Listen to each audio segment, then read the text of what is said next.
A flower council, and then we will take both of them in one shot. Who is the flower council person? Oh. Yes. Thank you very much, His Excellency. My name is Ogambi. I work for the Shippers Council of Eastern Africa. I want to start by appreciating the response by Honorable the CS in terms of what's being done. I would like to speak the issue of limited capacity, especially during the peak seasons. And this is occasioned often when freighters leave the country for more lucrative routes. And this affects the price, reliability, and availability of capacity for exports. What that entails is, His Excellency, is the exporter is not certain of getting capacity at the JKA and also has to incur increased costs for exports. So what are we asking, His Excellency? We are asking that the government considers short-term approval for freighters, especially during the peak seasons, so that this mitigates the gap and also assures the exporters that there's capacity for their produce. Needless to mention, and which is very important, we appreciate the government going into agreement with various countries, and EPA provides us with an enormous opportunity for exports. Now, we could get the markets, but without the transport, without the freighters, they are not able to achieve much on this. Secondly, His Excellency, is the issue about direct flights. A number of flights have to go through various routes before they go to the destination market. We are seeking of the government to consider and expedite approvals for direct freighters to the markets. And then lastly, His Excellency, the issue of cost. The fuel cost, the parking fees, and related costs at JKI are extremely expensive, so to speak. So we need to moderate this to ensure that we are able to attract more freighters that can sustain the exports of our produce. I thank you and I submit. Thank you. So, Rebecca, do you want to say something about the... Let me just, before Rebecca responds, since the last time we had a conversation about the beach boys and our beaches, has there been any progress? Has there been...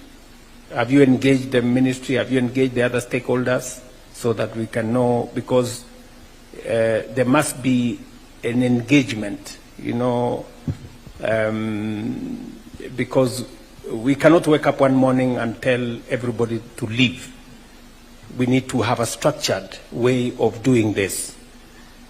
Do you have any suggestions on how this can be done so that we can work together towards doing this?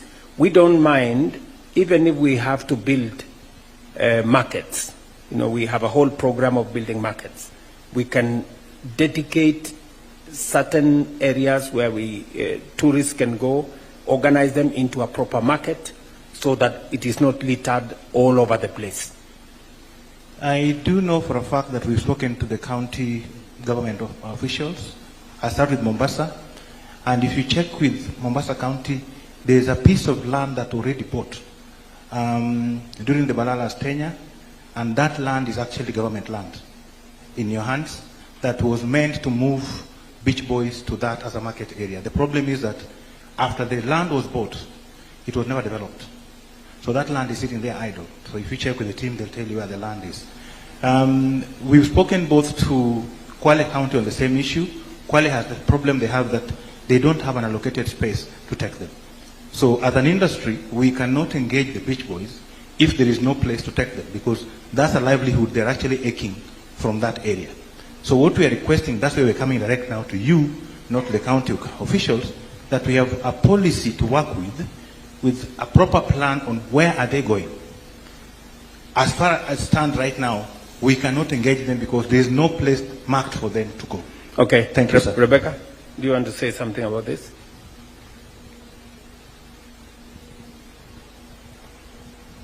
Thank you, Your Excellency. On the matter of the beach boys, I want to confirm that we were in Mombasa 3 weeks ago with the private sector.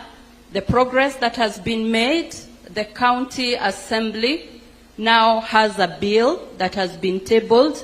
That is the beach management bill, and the code of conduct has been drafted, and therefore on the legislative side, progress is very good.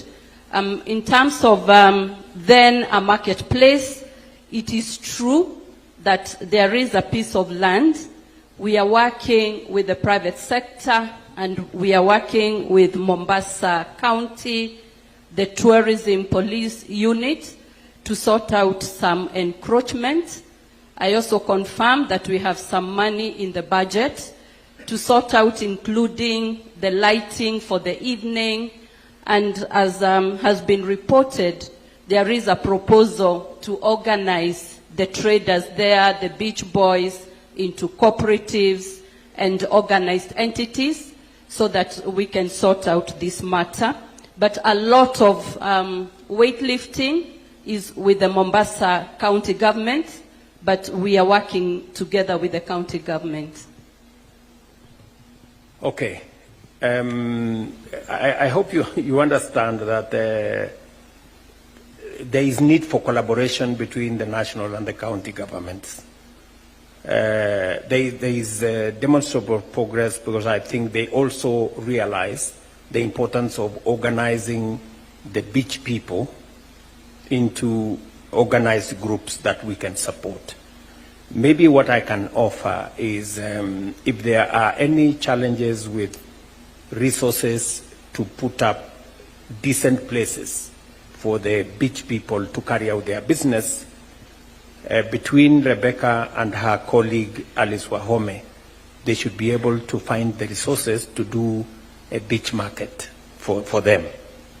And we can do that as of immediate. We will then take some homework so that we can accelerate the work that is being done by the county government, so that it's not just in Mombasa. We can do the same with Kwale, we can do the same with Kilifi, and see how we can better organize that space. And so maybe in our December engagement, we should be able to give these good people some progress report. I would also suggest that the hoteliers in that industry should not fold their hands. You know, that is your ecosystem. There is a lot of social engineering that you can do with the beach boys. There is a lot that you can engage with them so that it is not us versus them. We need to find a way that we bring them on board so that they become part of the solution rather than, you know, a confrontation. I would suggest that we do that, and I will take it up with the counties responsible, with the governors, so that we can see what we can do. But Rebecca will take up that, and let's report some progress before the end of this year. Davis, do you want to speak to the issues that were raised? They have asked basically three things. They have said that there is a TUI fellow charter. What are we doing about charters?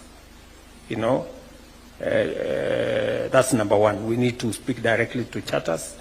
Number two, is it possible for us to have short-term, you know, approvals during the peak season, so that we can have enough space and enough carriage capacity for our products into the market destinations?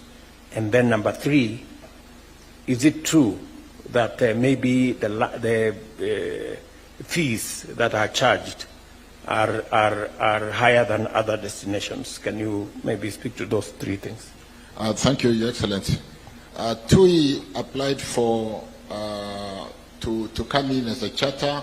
TUI is a flight out of Netherlands, Your Excellency, and we did allow them as a charter. But I think by the time they finished the schedules they had applied for under the charter, they continued to fly in at that time without due approvals. And we then stopped them because if they wanted to do scheduled flights, they needed to do that kind of application. And so we don't have a problem with TUI. We have since regularized we then regularized their charter. They have lately applied for schedule to Mombasa, and they are looking at that, and we don't have a problem with TUI.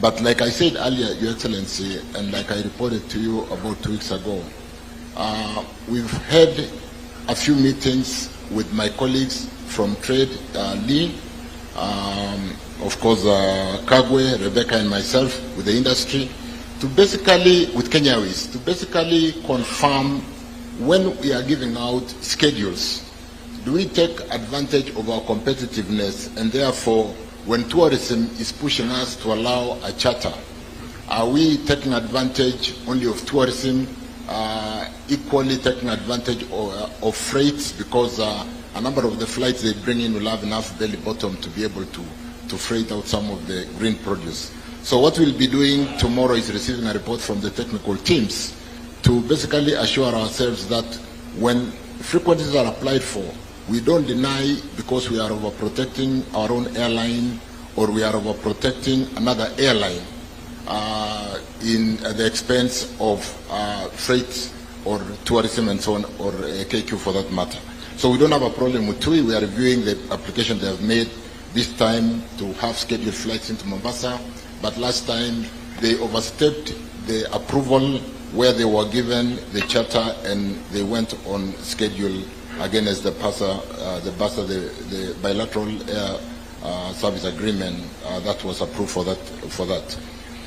And therefore, Your Excellency, to basically sum it all, we also learned that these frequencies are very competitive because they only come in when there is, the business is very high and they leave us down when the business is not good. And therefore, we are seeking to basically strike a balance through some of the things we are doing in code sharing and ensure that in spite of the challenge that we may not have enough equipment as KQ, they are able to basically come in on a win-win, and so that we do not only have freighters happening during the peak period, and therefore during the low season we don't have that support. So as we sign, as we negotiate and agree, we're really seeking to protect the interests of the industry and ensure that during the high they don't just skim, and during the low period we are left without the freighters. So we'll be having a meeting tomorrow with my colleagues to basically look at a number of these issues. They are actually, like I mentioned, Your Excellency, we are a very, very attractive destination. And sometimes the politics in the freight industry, where one airline may not want competition and influence a case of not approving one airline frequencies, again, so that anti-competitive practices. So as we do this, Your Excellency, let me assure the industry that we will ensure that the interest of the market, and that is why in allowing frequencies I've brought in Lee Kinyanjui, I've brought in Kagwe and Rebecca to balance the interest, and of course KQ to balance the interest of the industry of the country in allowing frequencies and ensuring that we take the best of our tourism, we take the best of our green produce, and then so on and so forth. Short-term allowance for during the peak season, is that something? That's not a problem at all, because we need to then pick up on the period like now when we are getting into the wild beast migration, and yes, we are allowing, and that's, for example, why BA has applied for the 3 additional frequencies. What about short-term allowance for the peak season for flowers and all the other cargo? I think that's what they were more interested in. In fact, the biggest challenge, Your Excellency, and we don't have serious regulations for cargo, for freighters. The biggest challenge is the value of our freight. The value on freighting flowers is between $1.5 to $2 for the flower industry to make money. But you will compare that with the freighters in high-value electronics, where they charge up to $8. And therefore they leave us low and migrate to the high-value freights. And this is why, as we negotiate for some of the buses, we are seeking to take advantage of our attractiveness to make sure that they don't leave us down when we need them. Okay. I thank you. One more thing you have not responded to. Is our destination more expensive than other destinations in terms of fees charged and all that? Let's review that when we meet, Your Excellency. Okay. I thank you. All right. So what I'm gathering from Davis is that there is already an industry-wide engagement, and there is need for a balance between the interests of the tourism industry, who want to bring in passengers, the interest of the Ministry of Agriculture and Trade, who want to lift cargo out of Kenya, and we want whatever frequencies that are made available in the flight space to help us sort out our challenge, so that those bringing tourists must also help us lift our cargo into the destinations that we want, and vice versa. So I think that is the balance that we need to strike. And that is why I think the Ministry of Transport has invited Ministry of Tourism, Ministry of Trade, and Ministry of Agriculture into a conversation together with Kenya Airways and the private sector, so that we can strike a balance and find an equilibrium between the interest of the various sectors. I'm told that Flower Council need to say something. Who is speaking on behalf of the Flower Council? Teles is there, the CEO of Kenya Flower Council. Where is the chair is also here. Yeah. Thank you, Excellency. Thank you, CS. We really appreciate that effort, and we also appreciate that the meeting that CS Transport mentioned took place, and Kenya Flower Council was the only private sector body invited. So we appreciate that the work has started and the conversation is ongoing. With the flights for tourism, every single flight is a massive benefit. 787, the Dreamliner, can add 10 to 15 tons of cargo. Each A350 is close to 20 tons, and every 777 is another 25 tons. So every single effort on tourism helps us as an industry, and we also help those airlines make those flights viable commercially by filling them. So we really appreciate that effort, and we hope we can continue to work with the government. So in short, you are saying you support the effort to try and synergize what the frequencies we do in tourism, that they should be able to help us also lift cargo out of Kenya. And you think that engagement is correct? Okay, David, so proceed, and please involve the industry as much as you can. Sorry, I think we have taken longer than we should, but I think so that we can make progress. That's fine. At least we are resolving the things on progress. So I'll move to the manufacturing sector. But even as I move there, Your Excellency, because something came up, I think CS Chilchil mentioned about certain players.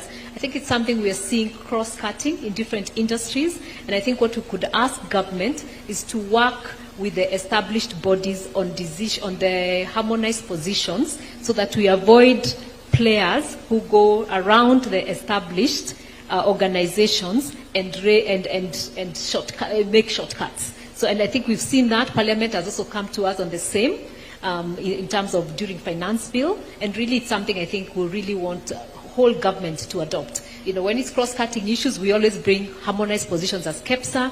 When it's sectoral issues, the sectors do bring harmonized issues as sectors. So we just had to avoid the individual ones, because they really mess even for government when that happens. So I really wanted to just mention that.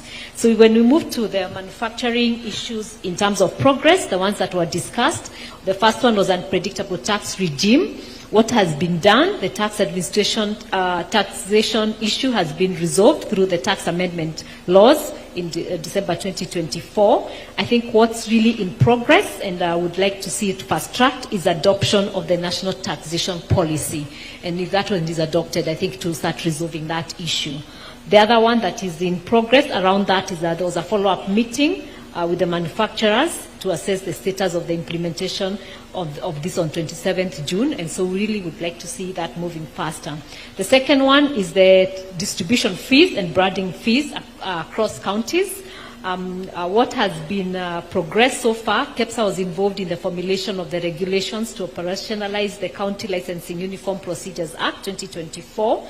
And then also what is in progress is the County Regulatory Toolkit is being developed. This is being strengthened to include national regulatory requirements. So that we've done, we've engaged. I think it's just now the finalization and adoption so that we can see harmonization of the distribution fees and the branding fees. At the regulations that were involved in were in the County Licensing Procedures Act by the Senate. Yeah, so that we've done that.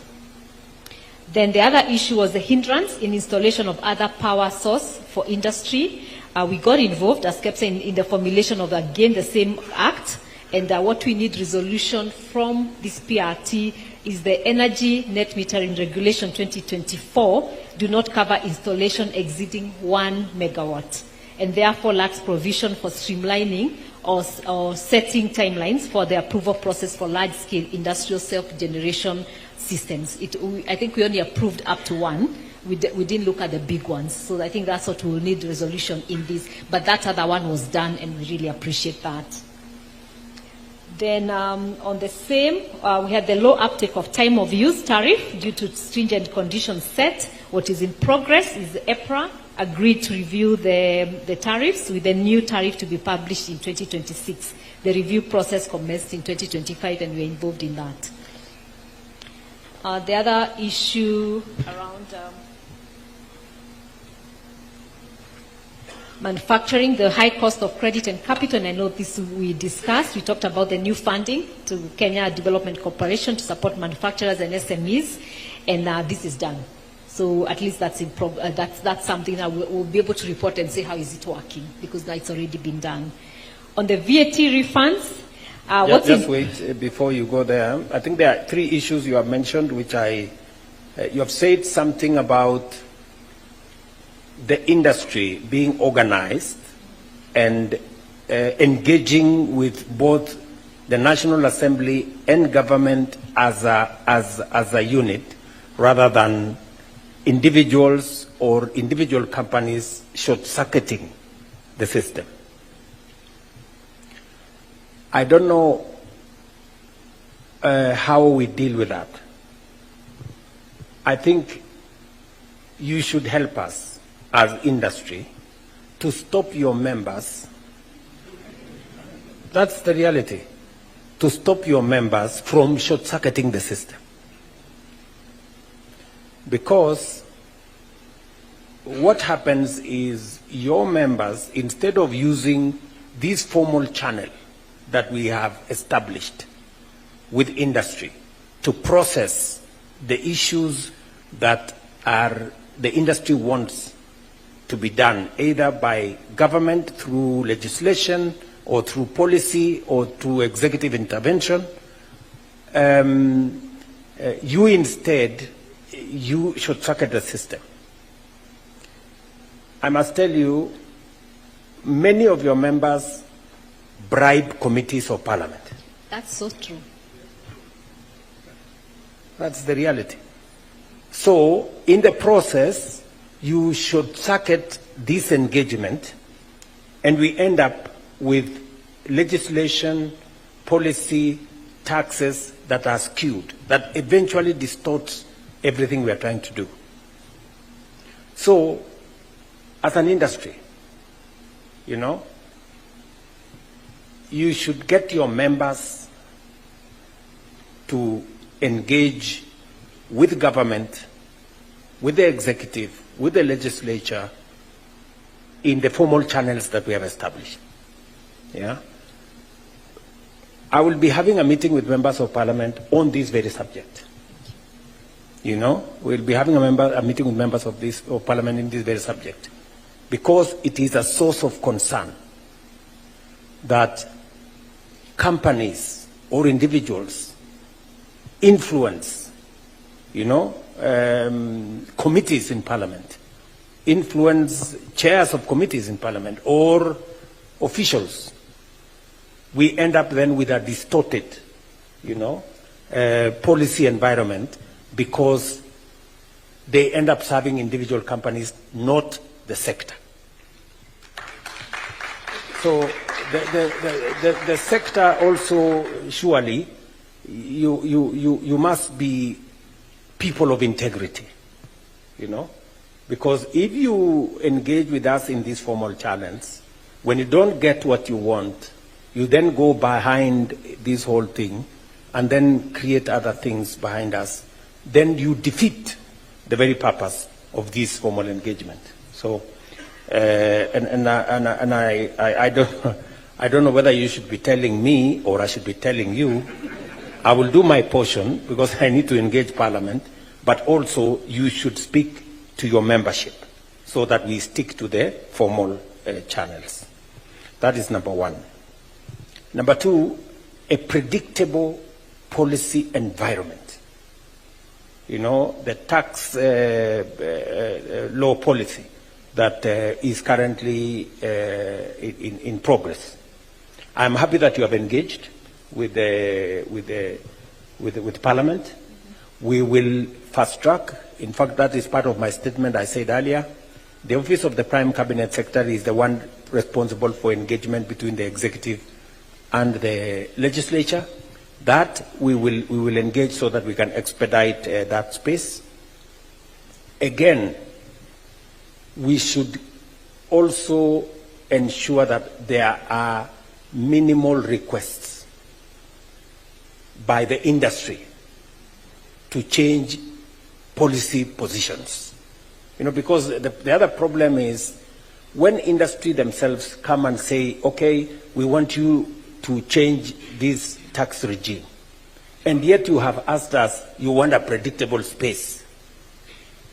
That request to change the policy environment undermines the stability of that policy. So we should all agree that when we have agreed that this is the position, we allow it to crystallize at least for 3 to 5 years so that we can have a predictable environment.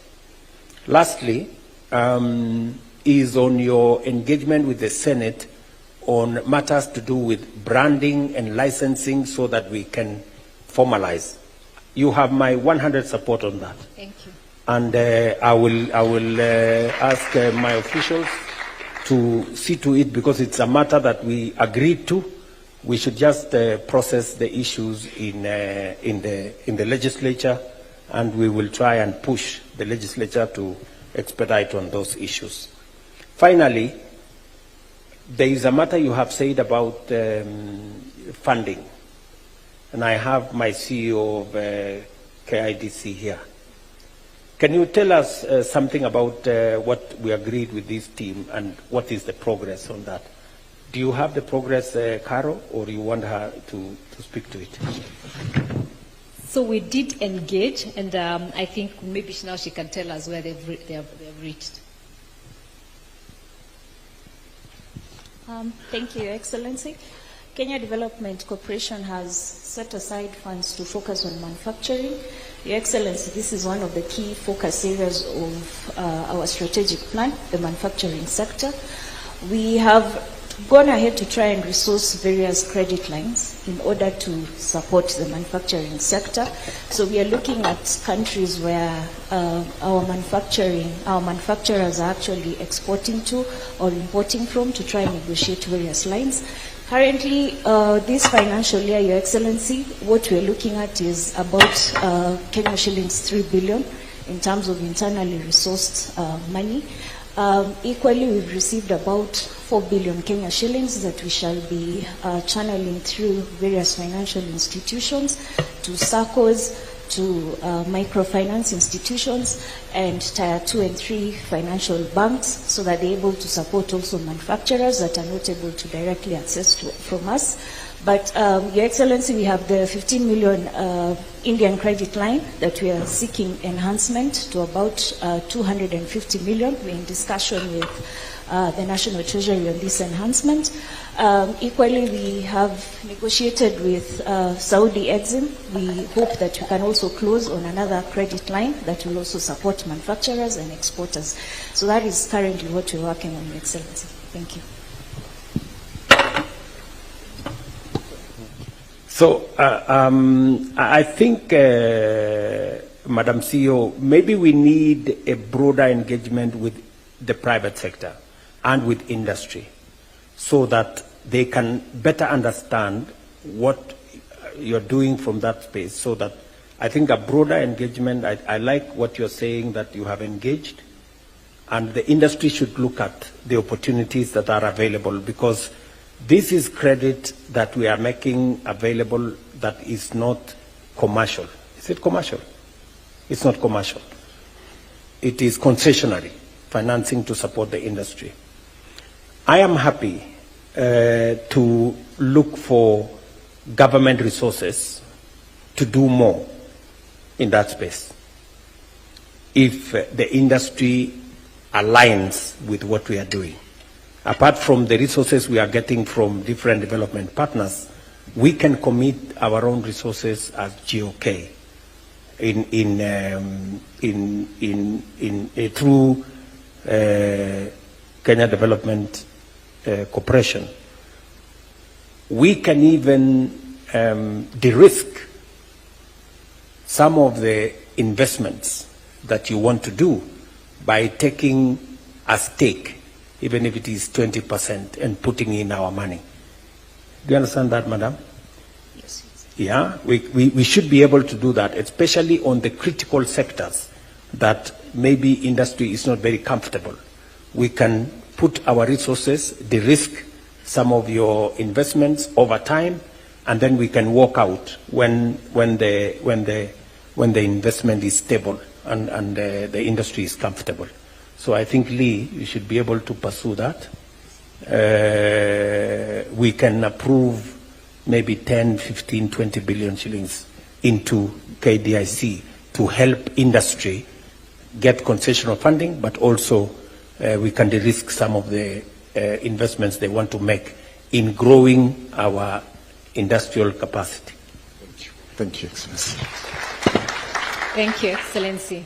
On the VAT refunds, I know earlier we had talked about one of the things was to start looking at the big exporters and see if we can also have a different system. But I must say we had asked for an offset system of any VAT refunds over 6 months, and that has been done. What is in progress, and we need a resolution in the Finance Act 2025. The refund period moved from 90 to 120 days. And that makes it a bit harder for business. So maybe we need a different resolution here to see if we can return it to 90 days, but also look at offset across different tax classes, because that is also work in progress. We've been engaging KRA. They're very happy to look at it, but because it's an issue that had come to the PRT, we felt as part of progress would mention what has been done and what is in progress. On the issue of securing bilateral, multilateral... Do you know the reason why it moved from 90 to 120?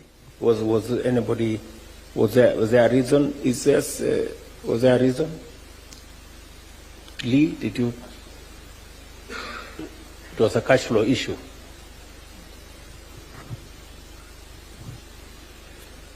Okay. So can you explain to me? Because the last time, what we did, what is decided, and I hope Eden from my office is here. What we decided last time was, let us allow those claiming VAT, if your VAT returns hasn't been paid 6 months, and it has been agreed, it has been documented and verified, you can net off from your other taxes. Yes. What I hear you saying is that was done. Yes.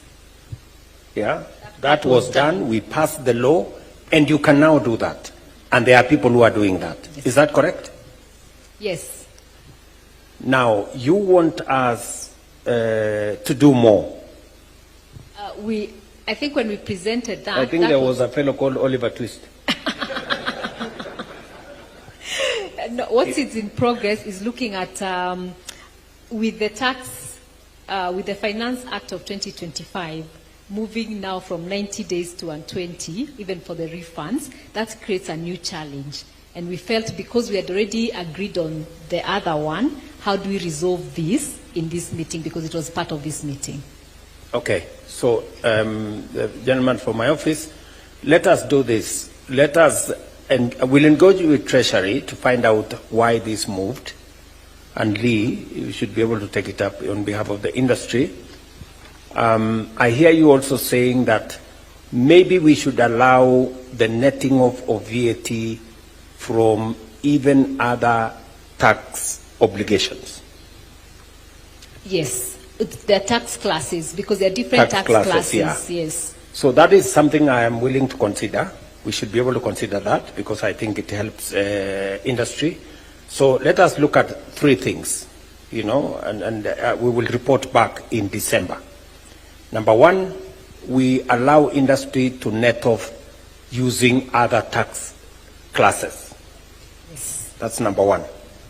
Number two, I hear you saying let us increase the allocation from 2.5 billion every month To 5 billion. to 5 billion.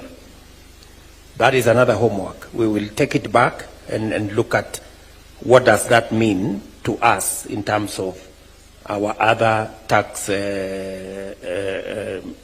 obligations. So those two. Any other thing? And then this ceiling. shift. The ceiling from a maximum of 30 million to higher, because there are those with higher claims beyond the 30 million a month. Big exporters, some of them have bigger claims, more than 30 million a month, and the ceiling is 30 million. Okay. And thirdly, we find a way of either creating an exemption for the bigger people, for the bigger exporters whose tax VAT refunds are higher. So those are the three things, Eden, we go back with. We will then have Lee engage with the Treasury, and then we will come back to you in December. Okay, thank you very much. I think on that, there was also the zero rating for inputs for manufacturers of pharmaceuticals and agricultural sectors to ensure manufacturers are competitive and increase exports. So the proposals were included in the finance bill, but they were not captured in the act. So we had them included in the bill out of what had been agreed in this meeting, but then were not captured in the act. So maybe we need to look at them. How do we deal with them now that they're not in the act of the finance bill? How possible is it? It's not possible for it to be in the finance bill and not, because the act becomes, the bill becomes an act by operation of Parliament and my signature. So how did it disappear? Your Excellency, I think what Carol is alluding to is the fact that sometimes amendments do happen, and they do not take into consideration the original thinking and the intention. And I think this also goes to explain, between myself and the Minister for Finance, we had very clear proposals, drawing from them the industry. But again, when you take it there, some amendments happen that completely water down. And I think this is within the broader area you have already mentioned. Thank you. Thank you. So it's just that because it was here and we had agreed with you that that's what will happen, so it was captured in the bill, but when the amendments were done. And then the other one under manufacturing was the raw materials and intermediary products used in manufacturing. So what has progressed is the tripartite agreement has been ratified, and awareness campaigns targeting private sector are underway. So that's very helpful. Then there's also alignment in domestic tax on raw materials and immediate inputs under SCEA. Best practices still under consideration at that level. So the next time there is that meeting, that just to ensure that we are not losing as Kenya. So that's good progress in that sense. Then packaging used for essential goods, in particular the white kraft paper, to be exempted from tax. The issue was submitted as private sector budget priority proposal for consideration through the Finance Act 2025. Again, it was a consideration, so we are really hoping that it will not, though it never saw the light of the day, that it's something that we can work on. That is not the position that I have. I have the CEO of KAM here. He can even say yes, a bit on the because details. our undertaking when we met was we are going to remove taxes on packaging material Yes. for tea, coffee, and all that space, which was done. And I signed it into law. Is that correct, Waziri? That is correct. So, so what is the matter, Bwana? Thank you, Your Excellency. The major thing in terms of the packaging material that was omitted is called the kraft paper. Can you first confirm? Yes. What I said, whether it's correct? Yes, that's correct. That is correct. What is correct? That there were exemptions given for packaging material for export. However, there is a tariff line of an item called kraft paper that is used for packaging materials for export. The duty on this material has been increased because there is excise duty imposed, there is export investment promotion levy of 10% imposed on this item, so it becomes very expensive. Our counterpart in the region, producing the same paper, produce it at a cheaper price. So we, who are locals, who are producing the same product, are very competitive. That is the challenge. So it's a specific, but you see, the problem with being too specific is that this could be somebody's business, and he is trying to use us to, Your Excellency, so we have to be careful. We did a national verification. Yes. With the MIT involved, National Treasury involved, to confirm that this type of material is not locally manufactured. Okay. So in that sense, it should not be imposed with the tax that was imposed. All right. So I will pick it up with Waziri here. We have done, I thought we completed the whole thing. Maybe there was a particular item that wasn't captured. Waziri here has my instructions to make sure that it is captured, and even if it means we have to do a small intervention in the interim, we can do that with the Ministry of Thank you. of Finance. Thank you, Excellency. Thank you very much. On agriculture for industry, I think one of the things that we are resolving was the issue of value chains, and especially manufacturers to support the offtake crops as sunflower, pyrethrum, potato, tomato, and rice. One of the things that is in progress, and good progress, on 30th April 2025, the government of Kenya and Thika Clothing launched a 1.2 billion cotton ginning and oil extraction factory at Lamu Port. So that's very good progress from that decision that was made. And other priority value chains are on, the discussion are ongoing, and a framework will be drawn. So at least something has already happened from that discussion, and hopefully the other value chains will see a lot more. The broader discussion was agriculture for industry. Yeah, so we talked about cotton, we talked about pyrethrum, we talked about sunflower. So already the cotton one, we've seen one uptick that has been done, and hopefully we'll see more upticks around that. Maybe I will also report to you that by Friday, and Lee, you should ensure, by Friday we are signing off the agreement for a private sector person to take over Rivertex. So that again, we can be able to have an off-taker, bringing the private sector into the equation so that we can have an off-taker that also provides seeds and planting material to farmers, and provide a predictable off-taker of cotton products that feeds into the whole chain of textile industry, because Rivertex has huge capacity of textile, production of textile. So I think you are well seized, and Treasury and your ministry will facilitate. By this Friday, we finish that program. Much obliged. Thank you very much. And even part of that, the county aggregation and industrial parks, we've had a meeting, again with Kenya Development Corporation and MITI, and we'll be having a conference so that we showcase which ones should be taken up, so that we can fast track that process and we can see many industries take that. So that again is very good progress. On the special economic zones, I know, Your Excellency, we had discussed earlier on how really to ensure that we are not having many small ones, because then we will not fill them, and maybe work with a maximum of 4 to 5 in the country, and then maybe have industrial parks. We also appreciate the merger that was approved by Cabinet, again, as part of this conversation between SCZ and EPZ, which is, again, a reform process that is ongoing. I think part of this also in progress is the fast tracking of the food and feed safety condition bill to help facilitate shipments, so that those who are investing in the special economic zones, we can work on the export side of things. So there's progress also on that.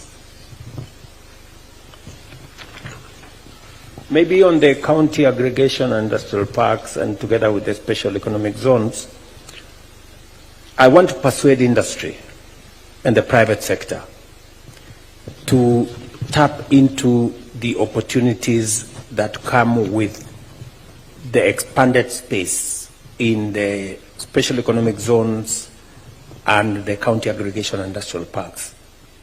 Lee here will confirm to you that I think by September, 13 county aggregation and industrial parks will be ready out of the 45.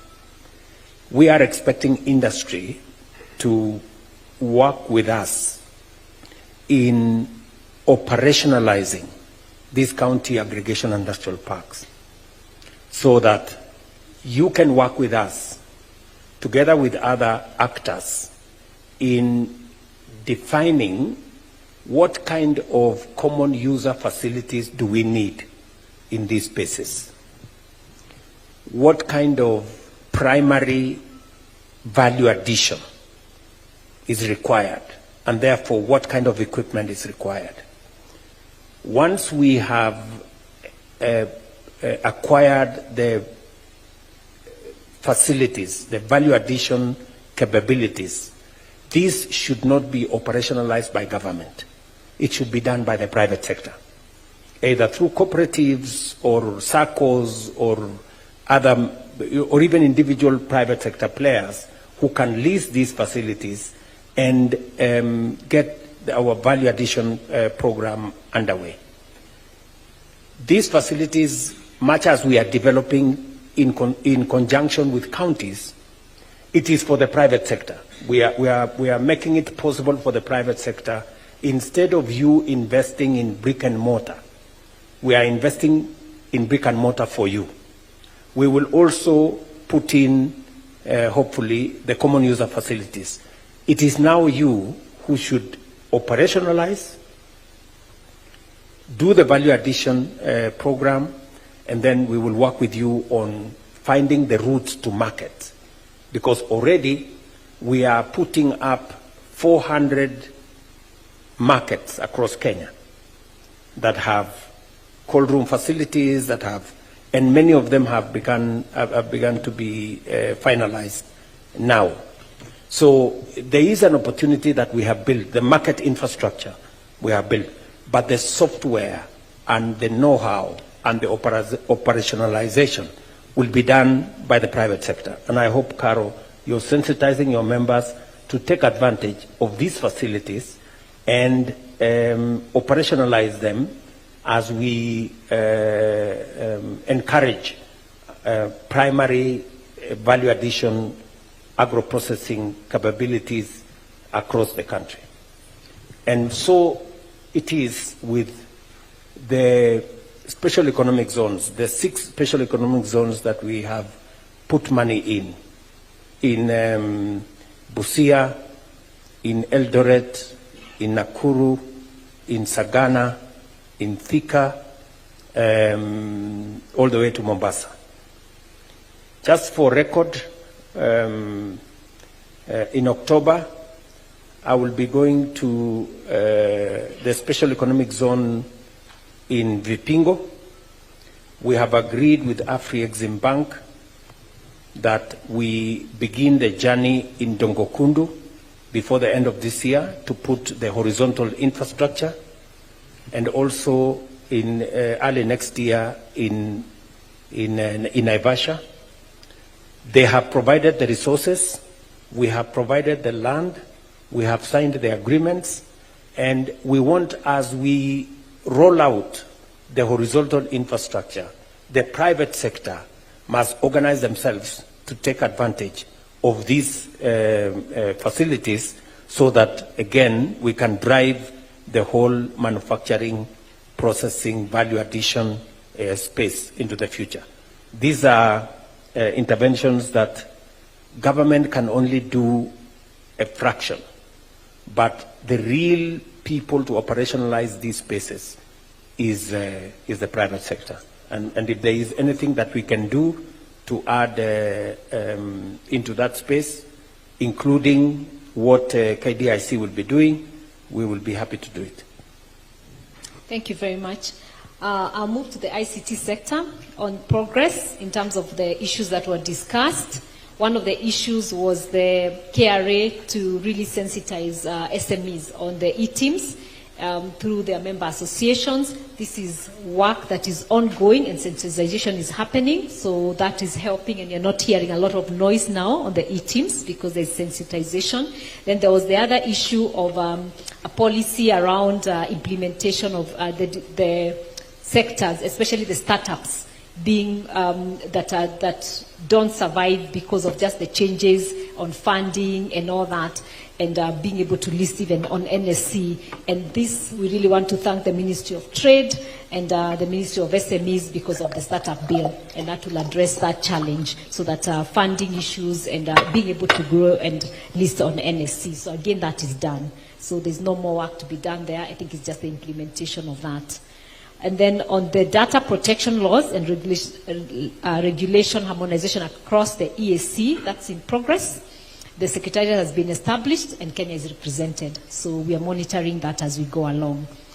Then on the energy costs, especially the lack of ICT specific tariff, recognition of the Communication Authority as the only license issuing authority, discussions are ongoing. So we are still having discussions on what that will look like. So it's not complete, but at least there's work going on. On the review of the tariff of the lift on the power purchasing agreement, especially on energy, that was uplifted and then reinstated. So we are going again into the discussions to see how do we deal with that issue, because we've gone a bit back and forth on it, but at least the discussions are going on. Of the power purchasing agreement, moratorium on energy. So it was first lifted, and then again it was reinstated. I think it was Parliament, yes.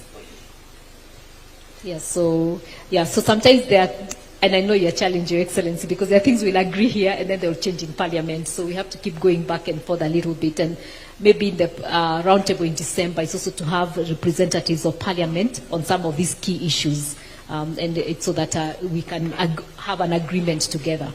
But on that particular matter, despite, I think Parliament has overstepped its mandate. I mean, Parliament should not be deciding matters to do with executive functions.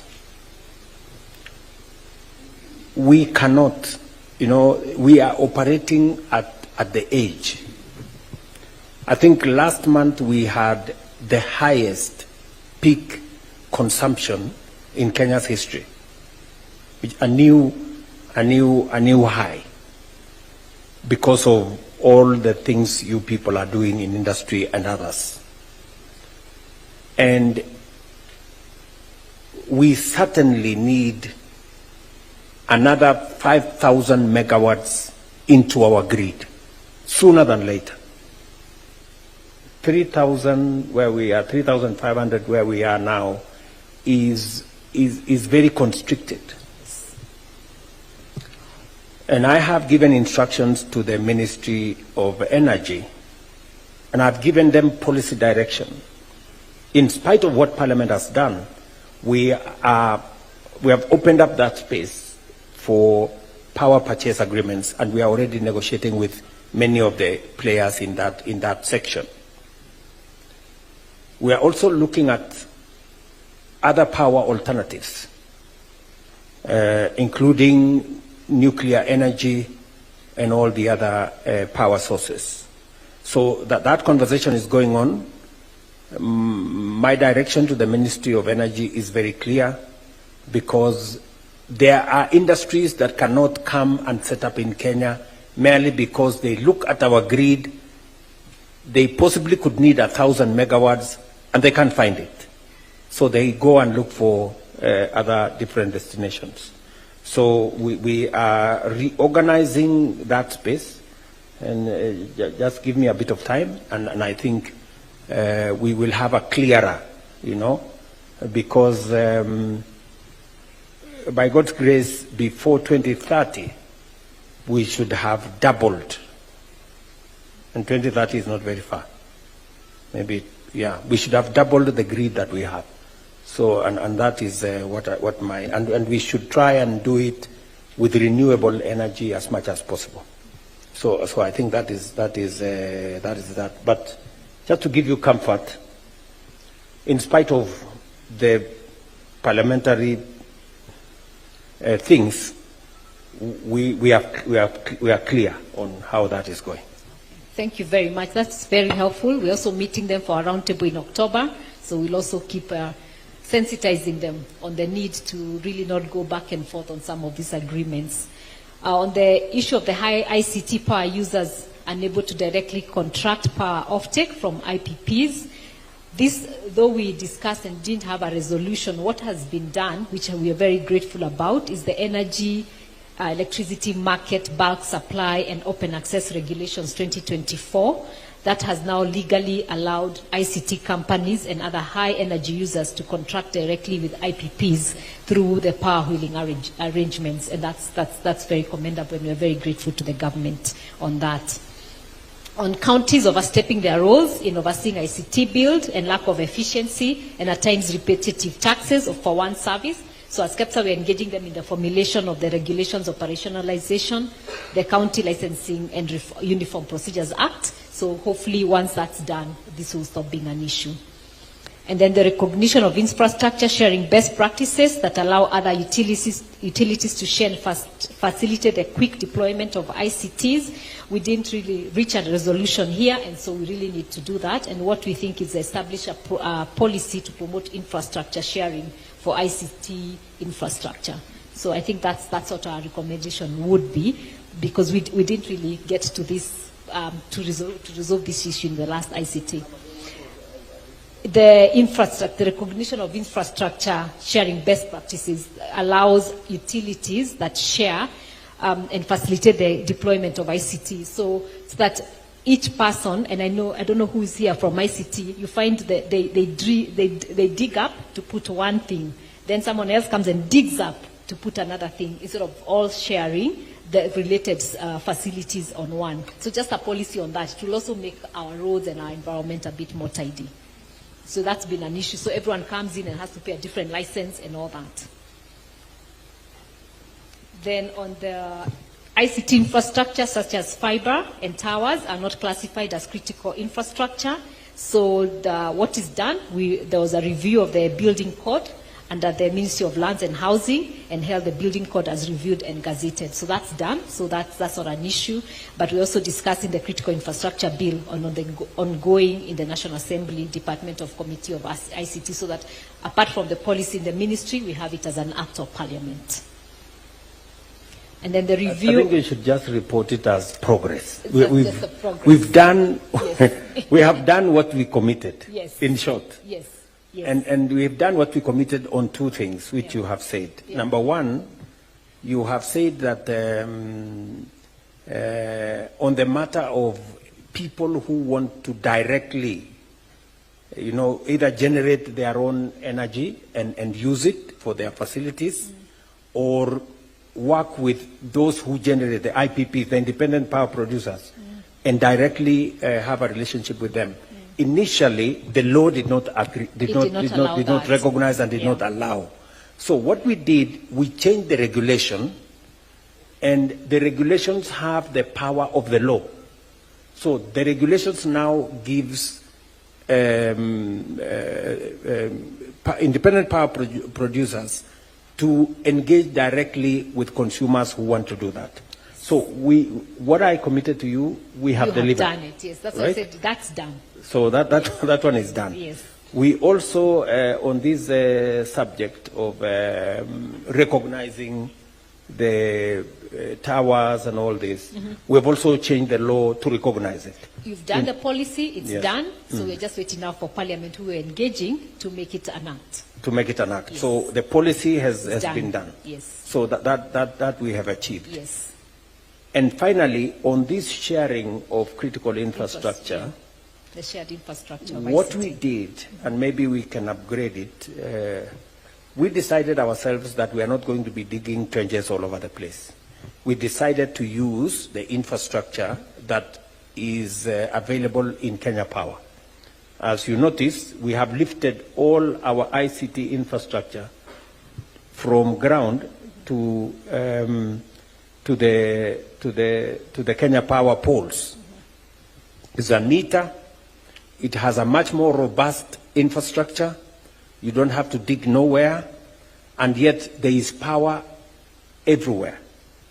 And as we deliver power, we are delivering ICT infrastructure. Yes. We will be happy, and I will, maybe somebody will pick up from here, Eden, so that we can get the ICT ministry to see whether the industry also wants to piggyback on what we are doing with Kenya Power. And that should be fine with us. We should be able to share that infrastructure, the way we wanted to share the digging. Yes, thank you Yeah. very much. That will be very, very helpful. The other one that we had agreed on ICT, as I move on to financial sector, there are many others, they are all done, but we'll pass into everyone to see, so that I don't have to read all the ones that are done, but many are done on ICT. And I think the only one that is in progress is on VAT refunds. I think that's across the board. So I think we'll just agree as we agreed on VAT refunds. Yes. Yes, thank you very much. On the partnerships between the tech institutions and the private sector, again, that's done, and there's a bill in process that is going to be tabled next week to just allow that partnership to happen. So let me move to finance sector, just in the interest of time, but because a lot of the other things in ICT are done or are progressing well, so there's nothing really to look at. On the financial sector, the national government to spend on salaries to be reduced to 30%. I think that's in progress. You've really committed on how the public service will work, and I think you gave a 3-year commitment on that, so that's work in progress, and I think that really is appreciated. Again, on the other thing, on the financial sector, was enhancing and prioritizing commercial land transactions on Athi at land registries. So because what the finance sector was saying, they are not able to finalize transactions with clients because of that backlog. So there's work in progress on the platform, and so that has really reduced the pressure. And I think once that's complete, then we'll be able to see better movement on that. The other one I would maybe touch on the financial sector was the issue to firm up the fiscal policy and regulatory intervention to support green finance and green bonds. One of the things that was done last year, after this, we held a consultative meeting with KEPRO to discuss the opportunities in green finance and explore ways. And we have also undertaken a partnership with Partnership for G, which is a global partnership which has provided valuable support in helping members to do that. And I think we saw one of our members, Akon Holdings, successfully listing in the Nairobi Stock Exchange. So again, that's a success that we are very, very grateful about. On the policy stability and clarity on environment and climate-related ease of cost of doing business to spur green financing, what's in progress is that they're engaging the relevant ministries and that newly gazetted environment regulations provide policy stability and clarity to support green financing, and the extended producer responsibility regulations, water quality regulations. So all those now are in place, the regulations. So now it's just engaging the different ministries and working with the private sector. So again, that's done from that time. I will not go again into the details of the other financial ones because a lot of them are in good progress and most of them are done. I think I'll just touch now on agriculture. I think just to mention to you, Carol, we did gazette all the regulations about extended producer responsibility. Yes. Because it was necessary for us to stabilize that space and to also position Kenya appropriately to benefit from green finance.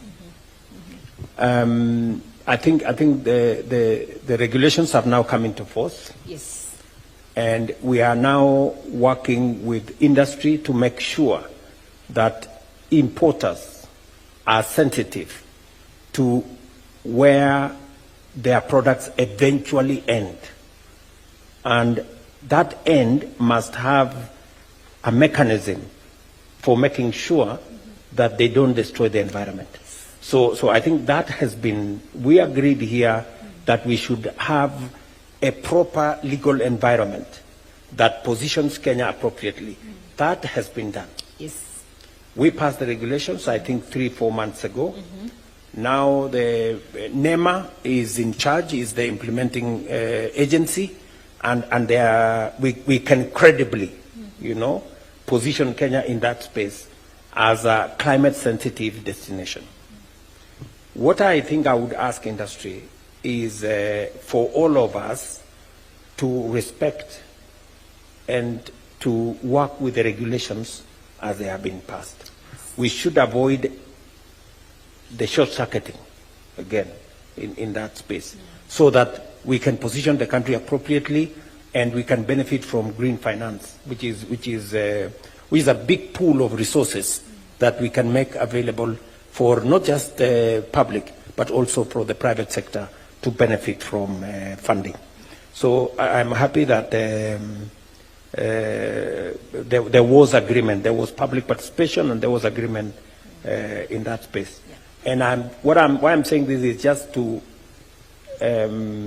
get the private sector to also begin to tap into green financing, because you can now credibly assert that Kenya is properly aligned on matters to do with green financing, and therefore even the private sector should be able to benefit from such resources. Thank you very much. Yes, and that's why we're very grateful that all the regulations now are done. On agriculture, I'll touch a few. One of the issues that we discussed that time was the reciprocal arrangements with China, Canada, Turkey, and India. We ran for Kenya to access those markets. There were issues like tea and avocado, and we have been informed that the bilateral discussions are ongoing and focusing on enhancing trade relations and exploring these new market opportunities for Kenyan tea especially. And I know for Turkey and India, it was also the exportation of avocado and also the pricing issue. So the discussions, bilateral discussions are there, and I know, Your Excellency, you committed to talk to some of these key leaders in those countries. Lee and myself have a progress report. Thank you. We have concluded the high-level conversation with China. They have agreed to a reciprocal arrangement between Kenya and China. They have agreed to remove all the tariffs on our tea, on our coffee, on our avocado, and all other agricultural exports. That, I think, is a major breakthrough for us. We are now finalizing the bilateral instruments, and Lee can give us some progress report on that, so that in the next couple of months we should be able to take advantage of that huge market. It's partly why I have a bit of a problem with some of our friends, but it is what I must do for Kenya.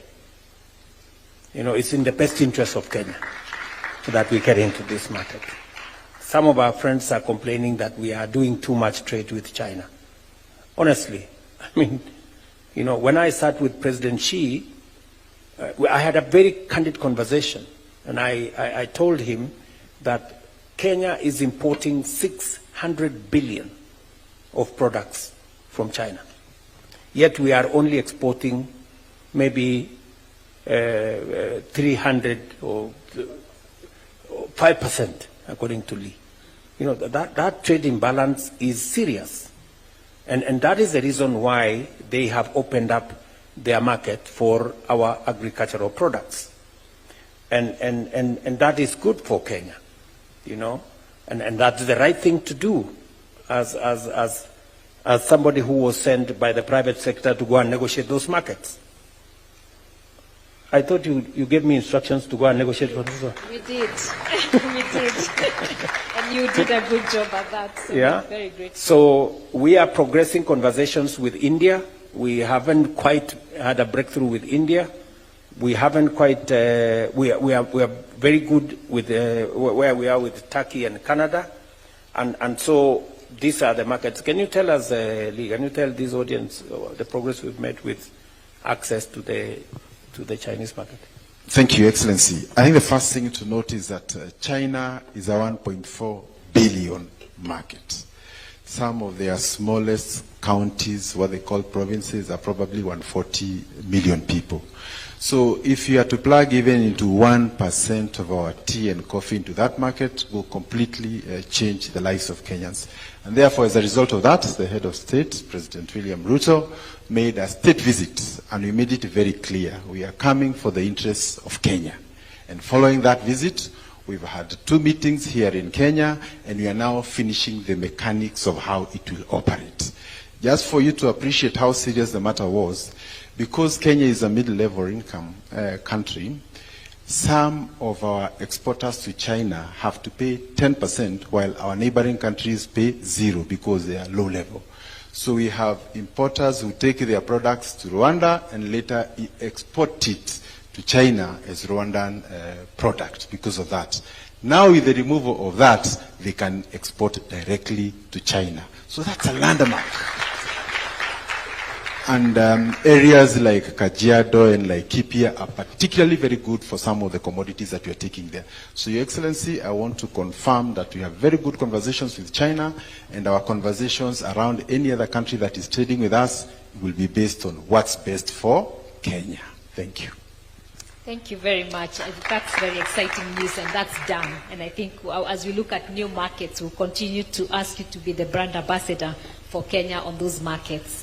I mentioned 3 others on agriculture, and I think there are many that are in progress, and I think under the MSF, the Ministerial Stakeholder of Agriculture, will try and progress as all the others so that we can report as done in December. But let me just mention one that is done, that was done under the Finance Act 2025, was reinstating the farm works allowance back to 100% from its current rate of 50%. So that was done under the Finance Act 2025, and so we are grateful about that. The other one was prohibit counties from collection of cess on export commodities, and stroke HCD to share cess with counties. That's progress. We have given our proposals as we discussed in the PRT, so we hopefully the counties, and again I think in the December meeting to be useful to also have the COG present so that we can finalize that. Yes, thank you very much. I think the last one I mentioned in agriculture is we had asked for a grant to be made for the least millers, especially to get commercial milling licenses. And we have discussions right now regarding the incentives the millers are looking for enhancing